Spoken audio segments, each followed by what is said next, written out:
우리 앞뒤로 좌우로 보시고 축복하십시다. 예배의 영광을 사모하십시다.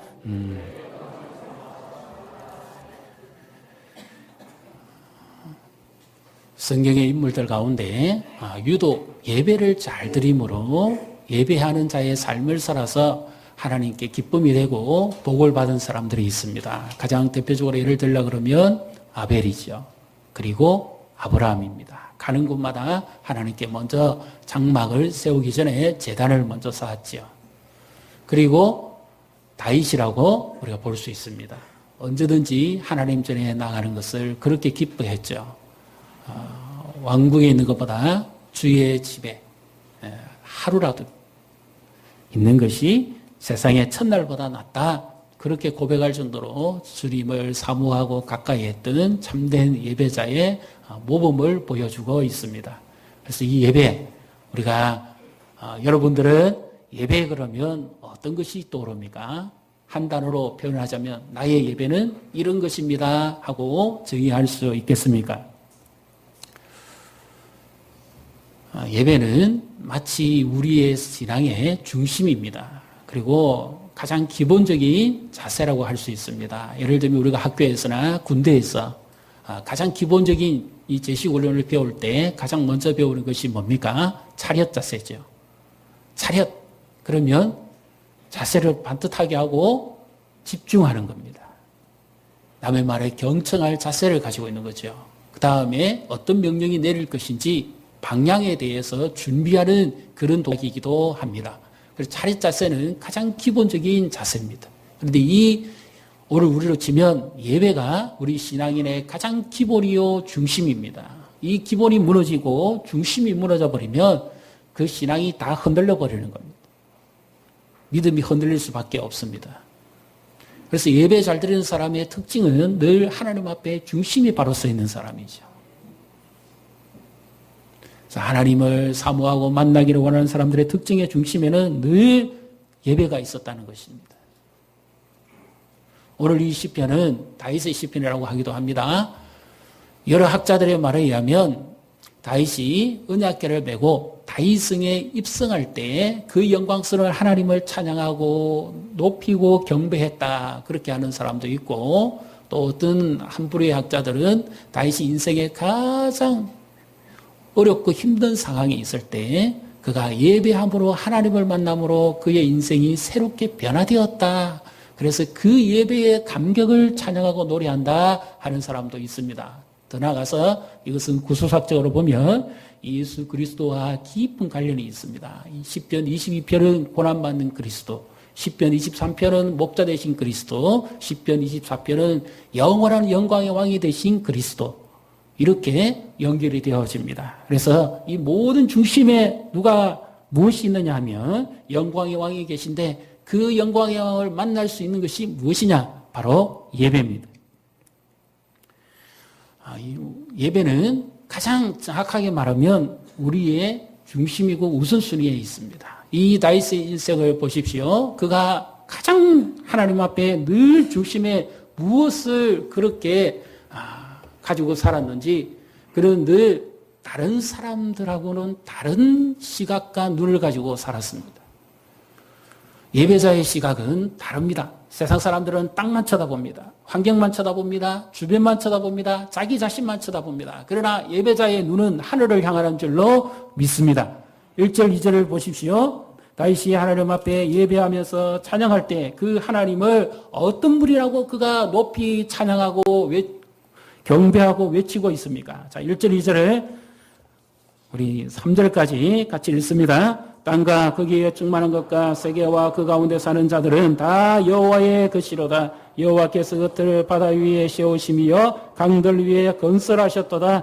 여호와의 산에 오를 자가 누구며 그의 거룩한 곳에 설 자가 누구인가. 아멘.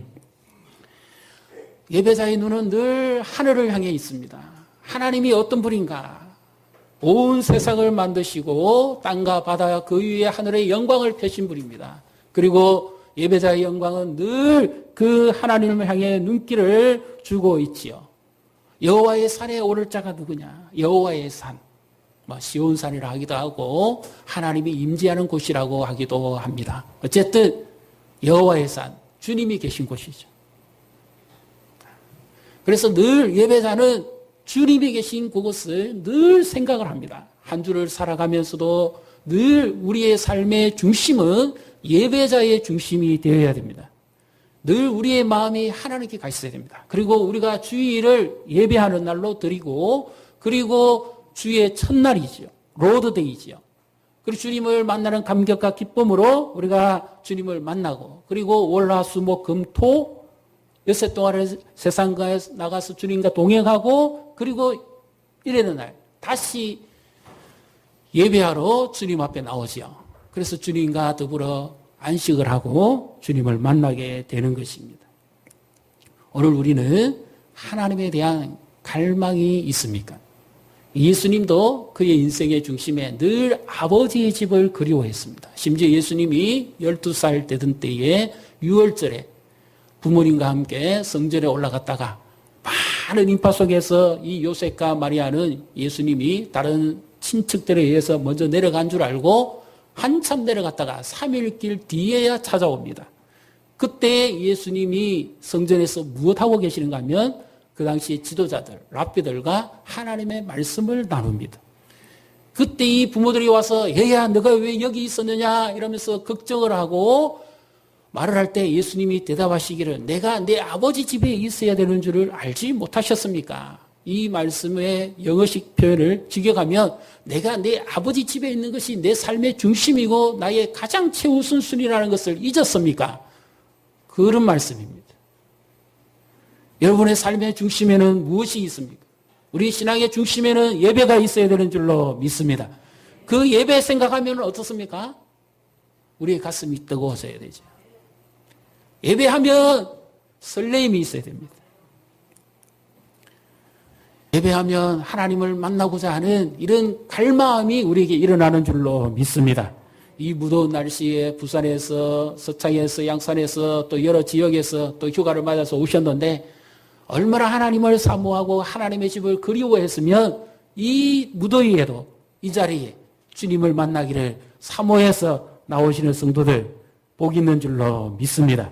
그래서 예배를 사랑하고 예배하기를 즐겨하는 사람들은 하나님이 기뻐하시고 또 그 삶을 하나님이 축복해 주시는 거죠.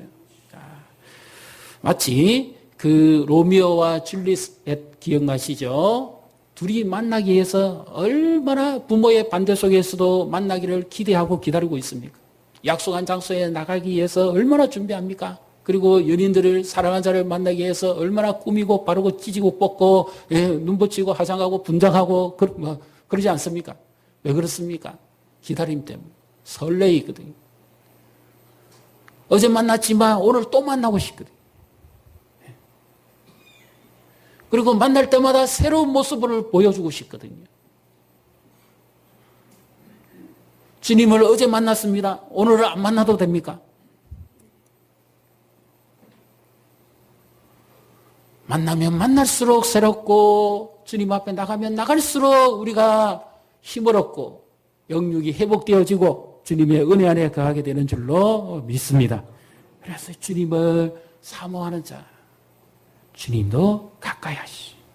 여호와를 가까이 하라. 그리하면 그가 너희를 가까이 하시리라.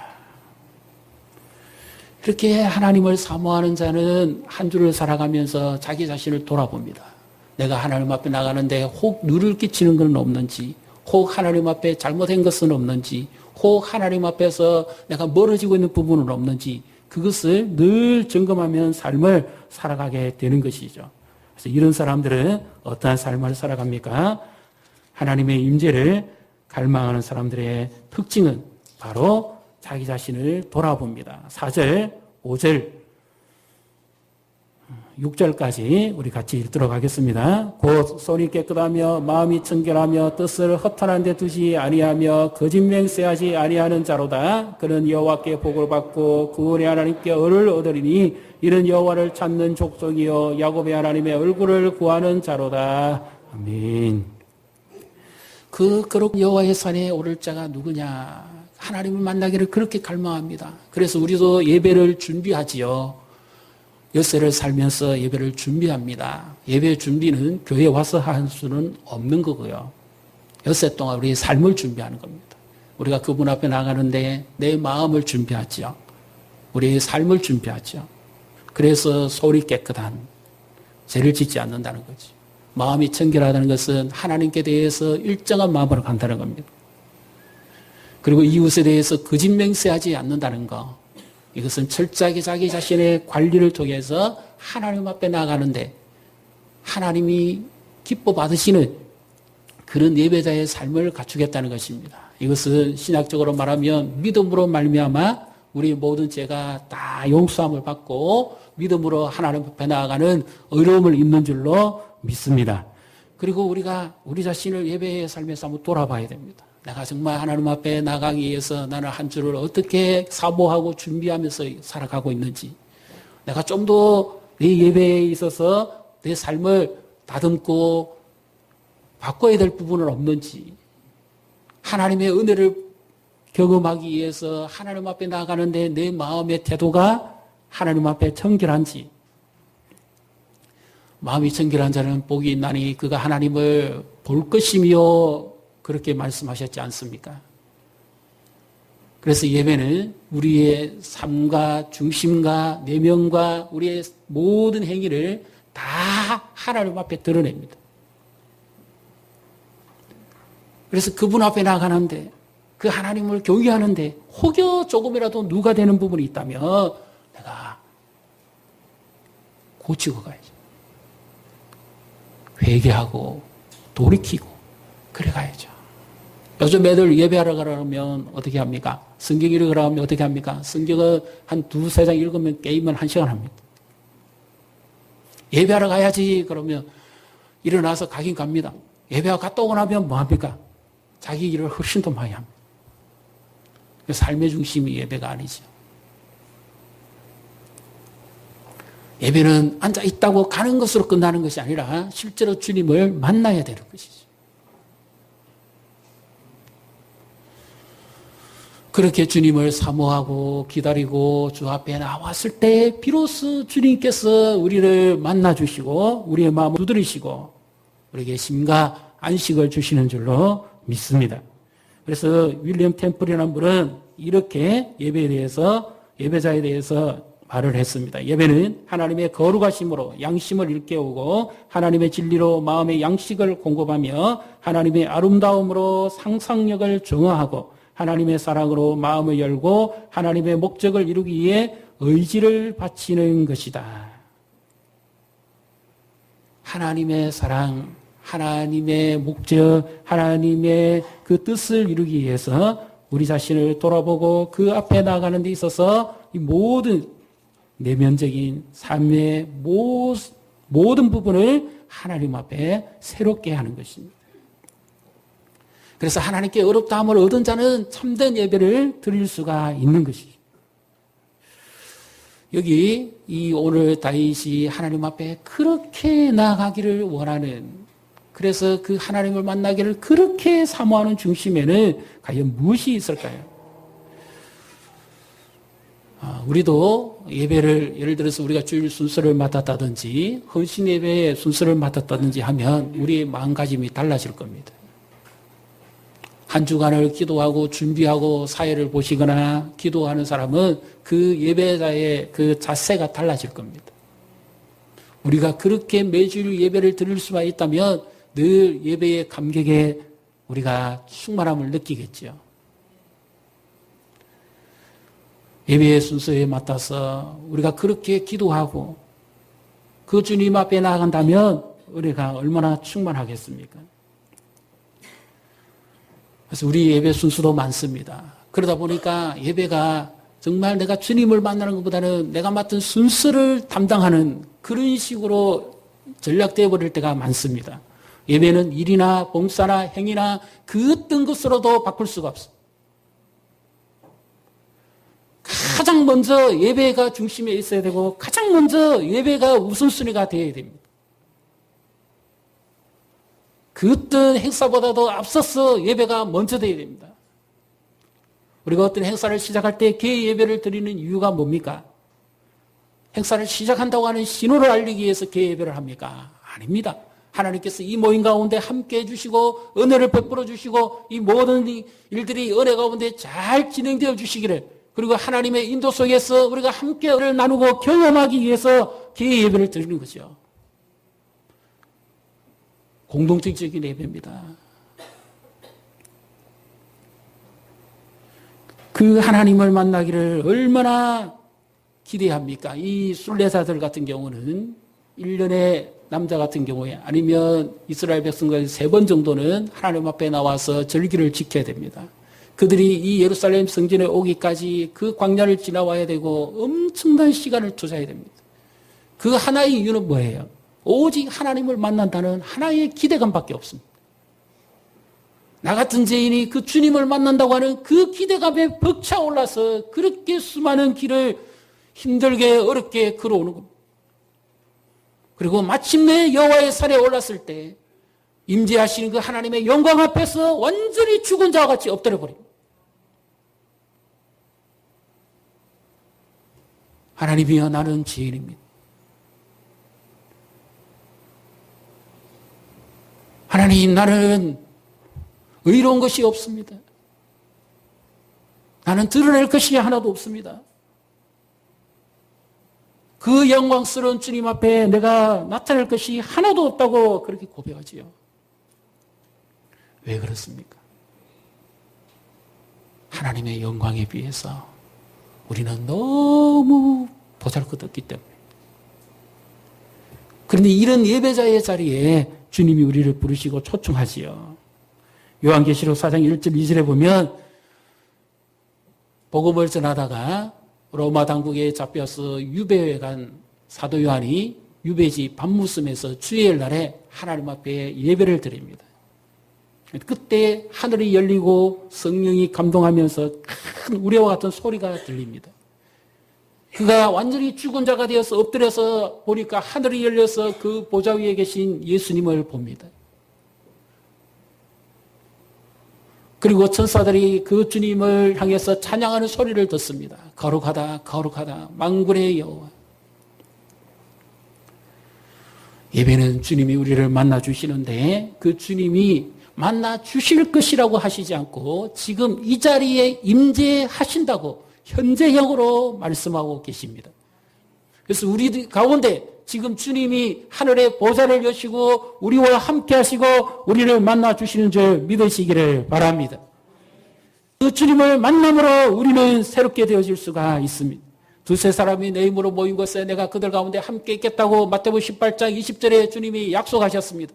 물론 이것은 앞에 쭉 연결해 보면 너희 중에 두세 사람이 내 힘으로 모여 기도하고 합심해서 기도하면 하늘에서 하늘이 열리고 땅에 메인 것이 다 풀어질 것이라고 그러기까지도 말씀하셨습니다. 이것은 권쟁에 관한 부분도 있습니다만 그러나 주님이 또 약속하십니다. 두세 사람이 내 힘으로 진심으로 모이는 곳에 나도 그들 가운데 함께 있겠다.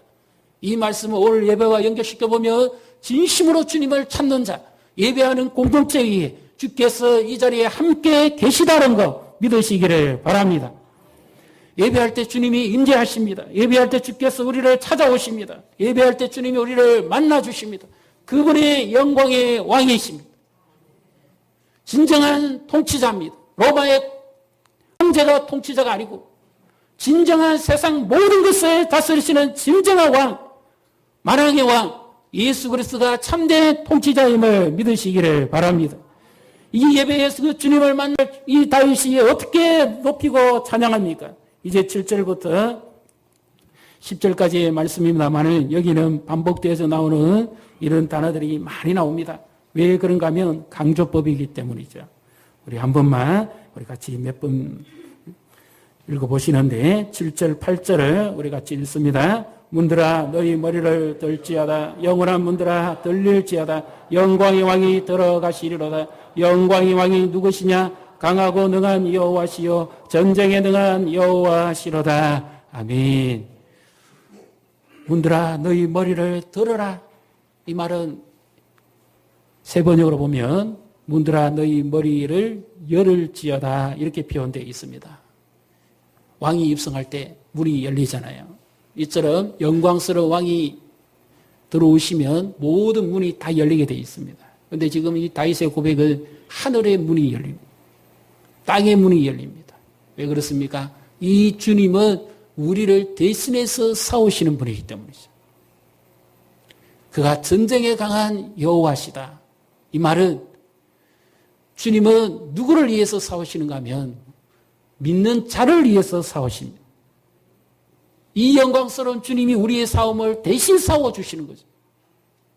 직장에서, 사회에서, 나라에서 우리가 처해 있는 어느 곳에서든지 그 주님께서 우리를 대신해서 싸워주시기 때문에 이 예배의 만남의 감격은 그 주님이 우리와의 영원한 승리의 싸움을 싸워주시기 때문에 그래서 다윗이 지금 왜 예배를 드리지 않으면 아니면 이 말씀을 뒤집어서 들어보면 이와 같은 겁니다. 다윗이 인생의 가장 어려움과 절망 가운데 빠져 있는데 예배를 드림으로 주님을 만났어요.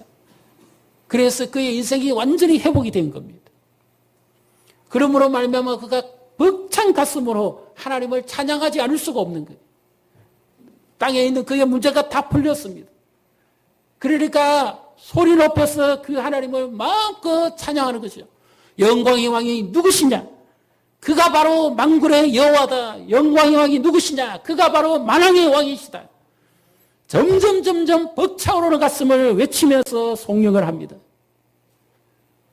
진정한 우리 예배를 받으실 분, 우리와 함께 하시고 우리를 만나주시고 우리를 대신해서 싸워주실 분이 누굽니까? 그분이 진정한 만왕의 왕이신 줄로 믿습니다. 그래서 그 주님께 영광을 돌립니다. 예배는 이 요한계시록 4장 11절에 보면 우리 주 하나님이여 영광과 존귀와 권능을 받으시는 것이 합당하오니 주께서 만물을 지으신지라 만물이 주의 뜻대로 있었고 또 지으심을 받았나이다 하더라. 여기 합당하오니 하는 이 말이 헬라어로 악시오스라는 의미입니다. 이 의미는 중심이 잡혔다 또는 균형 아니면 가치가 있다 하는 이런 의미입니다. 예배가 영어로 worship이죠. 이것 자체가 가치가 있는 거죠. 우리는 가치 있는 곳에 영광을 돌립니다. 우리는 가치 있는 곳에 집중합니다. 우리는 가치 있는 곳에 투자합니다.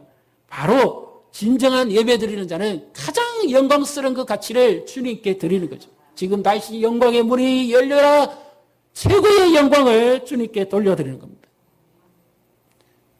그래서 예배는 진정한 가치를 깨달아 알 수 있는 복된 시간입니다. 그리고 예배는 여기 6절에도 나옵니다. 이런 여호와를 찾는 족속이라 되어 있는데 다른 번역에는 보면 사람이요 또는 시대다 이렇게 표현하기도 합니다. 하나님의 얼굴을 구하는 사람, 하나님의 얼굴을 구하는 백성, 하나님의 얼굴을 구하는 공동체 그는 복을 받는다고 되어 있죠. 하나님을 만나는 그 자체가 복입니다. 그러나 여기서의 복을 또 하나 연결시켜보면 우리 힘으로 어찌할 수 없는가 그 가운데서 주님께서 우리를 건져주시는데 이 구원은 영생의 구원뿐만 아니라 우리의 삶 속에서의 구원도 포함시키고 있는 말씀입니다. 그래서 우리가 예배 때 주님을 만나면 우리의 마음이 무거운 것이 다 풀어지는 겁니다. 수고하고 무거운 짐진 자들아 다 내게로 오라 내가 너희를 쉬게 하리라. 진정한 주님을 만날 때 우리에게는 안식이 주어지는 줄로 믿습니다. 이 안식이 언제 이루어집니까? 예배할 때입니다. 주님을 만날 때. 사랑하는 성도 여러분, 우리는 진정한 주님이 찾으시는 예배자입니까? 그 하나님께 최고의 가치를 돌려드리고 그리고 그 주님을 만나기 위해서 나는 얼마나 준비하고 사모하고 있습니까? 그리고 내 삶의 가장 중심에 예배가 있습니다. 예배가 무너지면 인생이 다 무너집니다. 예배가 무너지면 신앙이 다 무너집니다. 예배를 등한시해서 복받은 인생이 없고 잘된 민족이 없습니다. 성경을 보십시오. 그러나 반대로 진정한 예배를 드린 사람, 하나님이 찾으시는 참된 예배자, 참된 민족, 참된 예배를 드리는 사람들은 하나님이 그를 만나주시고 기뻐하시고 그들의 삶은 놀랍게 변화되었습니다. 어떤 누는 말합니다. 우리가 왜 구원을 받았는가? 그것은 하나님께 예배하기 위함이라고. 이제 여름을 지나서 우리가 새로운 인생의 이 계절의 하반기를 살아갑니다. 여러분들에게 가장 먼저 회복되어야 될 것이 있다면 무엇입니까? 우리가 가장 먼저 되찾아야 될 것이 있다면 뭡니까? 제가 지난 한 주간 중심권에 있는 교회들을 다녀보면서 제가 늘 생각했던 것, 그 중에 하나가 바로 이거였습니다. 많은 분들이 수고하고 섬기고 봉사하고 얼마나 애를 많이 씁니까? 예배를 위해서 그렇게 수고하고 애를 많이 씁니다. 근데 정말 우리의 내면적인 부분을 좀 더 우리가 기억해 와서 정말 우리가 하나님 앞에 예배하는 진정한 예배자가 되어진다면 우리 교회가 하나님의 은혜로 충만하고 여호와의 영광으로 충만하게 될 줄로 믿습니다.